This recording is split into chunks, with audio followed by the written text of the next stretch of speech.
You can think you've run away from something, but actually, you've been carrying it with you the whole time. What comes after the end of the world? Season 1 of The End of the World went out with a bang. Literally. It seemed like James was dead, shot down by the police, and this would have been a neat, logical endpoint for his character arc. He began believing he couldn't feel anything. I'm James. I'm 17, and I'm pretty sure I'm a psychopath. And concluded the season sacrificing himself for love. I've just turned 18, and I think I understand what people mean to each other. On top of this, the location in the season 1 finale looks like the ends of the earth. And the song playing over the end credits, Julie London's The End of the World, suggests that this moment is the apocalyptic event of the show's title. Don't they know it's the end of the world? Finishing there would have solidified the tragic, feudal teen angst that defined this show from its opening. But the series doesn't end there. It was a fitting end, a doomed love story, a perfect tragedy. And then I didn't die. In Season 2, which writer and executive producer Charlie Cavell has confirmed is the series' true conclusion, James and Alyssa try to go on with their lives 2 years after their time on the run. In Cavell's words, if the first season is about running away, then the second season is about coming back and having to deal with stuff. People say moments like this are like ripping off a plaster. The problem is that underneath the plaster, there's still quite a lot of shit. And the story becomes something completely opposite to the angry rallying cry it started as. It's a manual for growing into a well-adjusted adult. Here's our take on what the series finale of End of the World says about continuing on after what feels like the end of the world when you find the world's still spinning.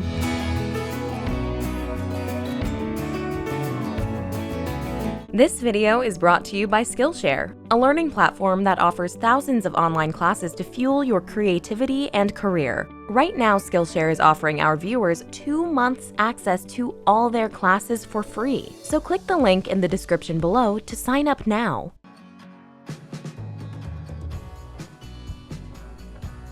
Let's unpack how End of the World ends. In the series finale, Alyssa disappears from the police station and James thinks she's gone to commit suicide. You said to look after me. I didn't mean forever.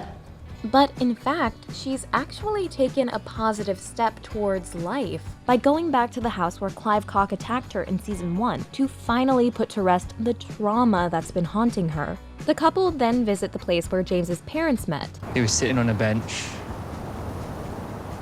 Told her he loved her straight away. Remembering his parents' love story is significant because James's mom killed herself and left her family behind, while Alyssa, the other most important woman in his life, has just vowed not to take that path. Sorry I scared you. As they scatter James's dad's ashes, the show underlines that the real end of the world is death, the only true cut to black there is. It's shit being dead, isn't it? Yeah. You miss everything.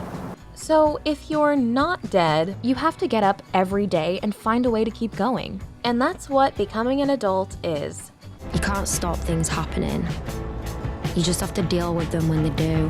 In the final scene, we get a self-aware nod to the show's style of having its main characters not look at each other when they're talking. I read somewhere that if you want to talk to someone about something important, it's easier if you don't look at them. For much of Season 2, James has tried to muster the courage to tell Alyssa how he feels.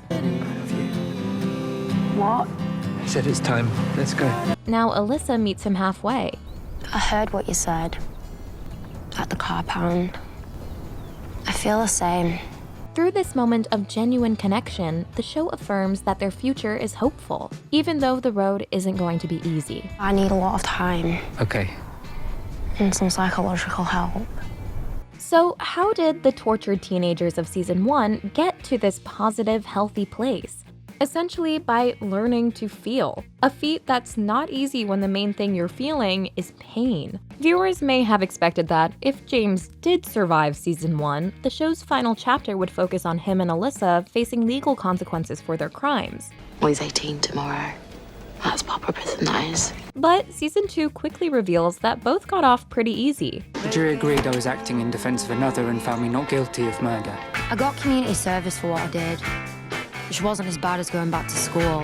Still, James and Alyssa are punished in other ways, by the aftermath of their experiences and by life itself. First, James has to endure a long, painful recovery from his gunshot wound. I felt like I was being punished. And maybe I deserved it. And no sooner does he heal than he has to face the sudden death of his father and life as an orphan. Meanwhile, Alyssa suffers from PTSD caused by the night she was attacked. As Alyssa recovers from her misadventures with James, she believes her numbness is proof that she's in a better headspace. I don't really feel anything anymore. It's good not feeling. But Alyssa's total apathy reveals that she's not processing what she really feels. Excuse me? You thought about killing yourself? What? I said, is there service included? As Alyssa hurdles past big relationship milestones with a new guy who doesn't set her soul on fire, her boldness comes from not caring about him. Sex is actually alright, it turns out. It's not such a big deal. Do you want to get married? Yeah, it, why not? Exactly. In season 1, she acted just as brashly with James before she really knew him. Have you ever eaten before? It was important to be confident in moments like this. Yeah, few. I want you to eat mine. We've seen this before. In the first season, James's complete absence of feeling is what had him convinced he was a psychopath. I tended not to feel things. For a long time, I was good at it. Good at feeling absolutely nothing. As we discovered, though, it's not that he wasn't feeling, it was that he had buried his grief over his mother's suicide. He'd rather think of himself as a psychopath than deal with this scar. And this speaks to how far human beings are willing to go to avoid emotional pain. Ultimately, Alyssa's journey in season 2 is a mirror of what James went through in the first one. She has to stop repressing the pain and face the trauma that has shaped her. Enter the season's main new character, Bonnie, a woman hell-bent on killing James and Alyssa to avenge the death of her lover, Clive. I think you knew my boyfriend. What? Yeah. You killed him. Bonnie is Alyssa's trauma chasing her down. This punishment-obsessed figure symbolizes the way darkness from our past can stalk us, and embodies how trauma feels like an inescapable punishment that's coming to destroy us. People are supposed to get punished. You think we weren't? I'm always in that house. I'm always in that room.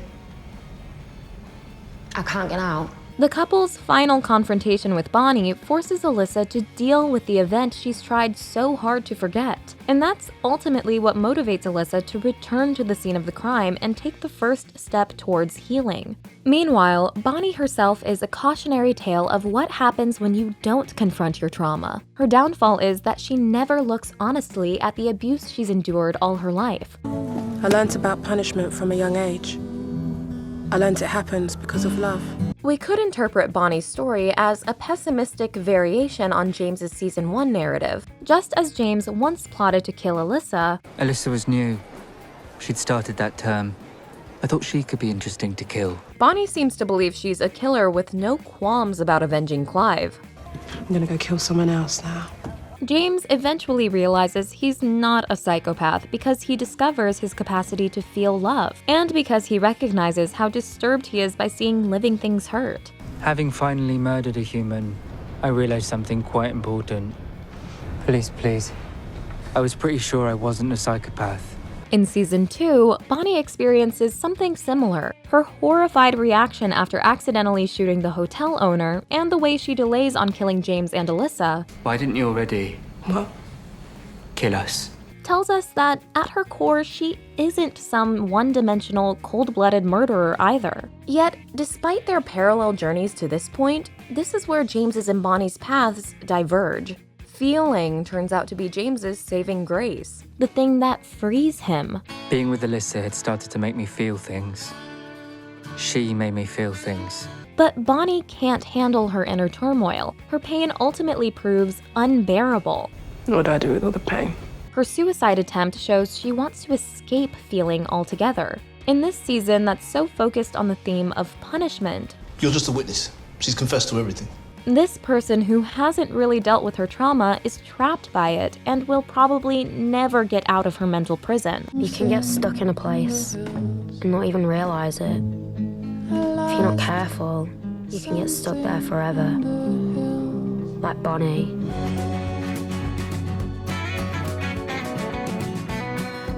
In films, people on the run always look hot. In Season 1, James and Alyssa's romance on the road is a teen update to the most iconic Lovers on the Run movie ever, Arthur Penn's Bonnie and Clyde. We robbed banks. Bonnie and Clyde were outlaws that 60s audiences identified with, embodying the counterculture spirit of the time. Likewise, the show begins with a young couple who are fed up with the status quo. Everyone's so square. Well, they've got money, they feel safe. And we follow them as they break with society and set off on a crime spree. In Season 2, James's comment about his injury, I don't think it works anymore. I haven't tried, but I got shot near there, so... is another subtle nod to Penn's movie, where Clyde suffers from performance issues. I might as well tell you right off. I ain't much of a lover boy. The End of the World is based on the graphic novel of the same name by Charles Forsman, who has cited Terrence Malick's Badlands as an influence. He wanted to die with me, and I dreamed of being lost forever in his arms.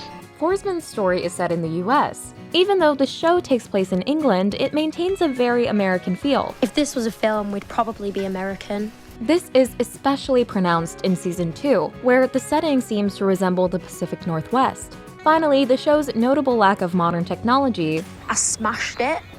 I don't have a phone either. Really? Yeah. I hate them. And its soundtrack made up of vintage songs. Those of us with ravaged faces. Make it clear that this is an intentional throwback to the 60s and 70s golden era of on-the-run films. Bonnie and Clyde represented rebelling against the establishment. And likewise, James and Alyssa's fight is with the deeply flawed, unfeeling grown-ups around them. You wanna know what's wrong with me, yeah? You don't care about me. The adults we meet take advantage of these young people, fail to meet their emotional needs, or are just deeply unfulfilled in their own lives. In Season 1, Alyssa's mom has the comfortable lifestyle she wants, so she chooses to overlook her husband's creepiness towards her daughter. Last week, he said he thought I needed a bigger bra. So I threw a chicken Kiev at his head.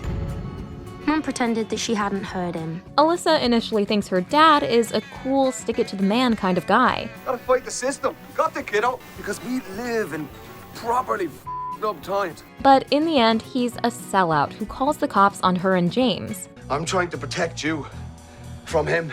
Oh, really? It wasn't for the reward. We don't see a single happy adult relationship on the show. So with these kinds of models to look to, who would want to grow up?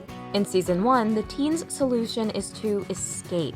You hate it, I hate it, our parents are dickheads, you've got a car. But Season 2 moves beyond the teen fantasy of ditching all your responsibilities into the cold light of day, where actions have consequences, and it can take a very long time for wounds to heal. She talked about my injuries, about complications, and things taking time, and long roads ahead.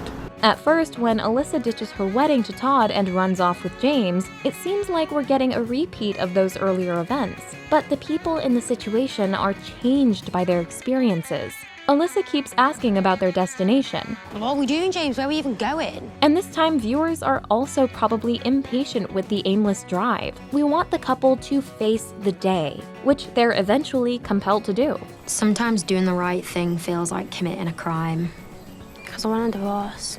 Crucially, while Bonnie and Clyde died in a firestorm of bullets, the show spares James and Alyssa this tragic fate. In the end, James and Alyssa can't avoid growing into adults, but they find a way to do this while staying rebels. They refuse to follow in the footsteps of the negative adult models around them. Instead, they forge a different path to adulthood that's about learning to express what you feel and address your underlying issues while you're still young.